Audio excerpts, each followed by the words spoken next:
আমার 30 বছর হয়ে গেল এই টালিগঞ্জ ফিল্ম ইন্ডাস্ট্রিতে। আর এই 30 বছরে আমি যে ইন্ডাস্ট্রিতে বড় হয়েছি, যেভাবে আমি এই ইন্ডাস্ট্রিতে বেড়ে উঠেছি, যাদের হাত থেকে আমার বেড়ে ওঠা, যাদের সংস্পর্শে, যাদের সাহচর্যে আমি এই জিনিস দেখিনি, একদমই দেখিনি।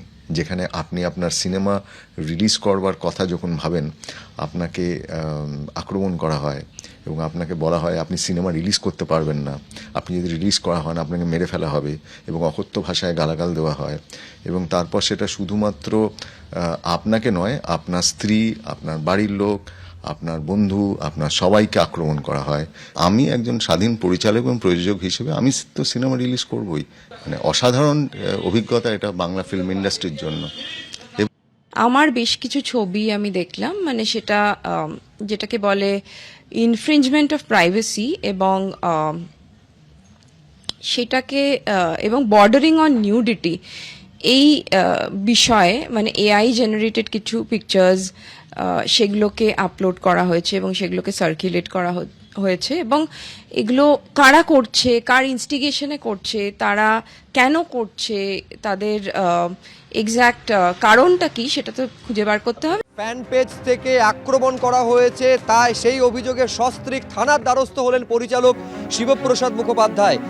ফ্যান পেজ থেকে এই আক্রমণ করা হয়েছে। সোশ্যাল মিডিয়ায় কবে কোন ফিল্ম রিলিজ করবে সেই তথ্য তুলে ধরার পর ফ্যান পেজ থেকে এই আক্রমণ করা হয়েছে, এই অভিযোগ করে শিবপ্রসাদ মুখোপাধ্যায় সস্ত্রীক থানার দ্বারস্থ হয়েছেন। এআই দিয়ে স্ত্রীর ছবিও বিকৃত করে পোস্ট করা হয়েছে বলে অভিযোগ।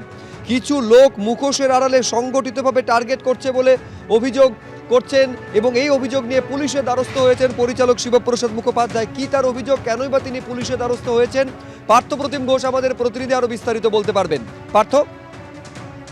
দেখো, শিবপ্রসাদ মুখোপাধ্যায় সস্ত্রীক আজকে পুলিশের দ্বারস্থ হয়েছেন এবং রবীন্দ্র সরোবর থানায় তারা অভিযোগও দায়ের করেছেন। শিবপ্রসাদ মুখোপাধ্যায় যে বক্তব্য সেটা হচ্ছে যে 30 বছর ধরে এই ইন্ডাস্ট্রিতে তিনি কাজ করছেন, কিন্তু এই রকম হুমকি, এমনকি যে পরিস্থিতির মধ্যে পড়েছেন যাতে তারা সিনেমা না রিলিজ করে, মুভি না রিলিজ করে, সেই বিষয়ে তাদের কাছে হুমকি, গালিগালাজ এই সব কিছু তাদেরকে কিন্তু কাছে আসছে। অভিযোগ যেটা গতকালকে তিনি একটি পোস্ট করেন, যে পোস্টে বলেন যে কবে কোন কোন সিনেমা তিনি এবছর রিলিজ করতে চলেছেন, এবং তারপরেই কিছু ফ্যান ক্লাব, অন্যদের ফ্যান ক্লাব, সেই ফ্যান ক্লাব থেকে তাদের কাছে কিন্তু আসতে থাকে কটূক্তি, এবং নানা সময় যেটা শিবপ্রসাদ মুখোপাধ্যায়ের অভিযোগ সেখানে কিন্তু হুমকি দেওয়া হয়। এমনকি শুধু হুমকি নয়, স্ত্রীর ছবি, সেটা যে এআই এর মাধ্যমে সেই ছবি বিকৃত করে আপলোড পর্যন্ত করা হয়েছে।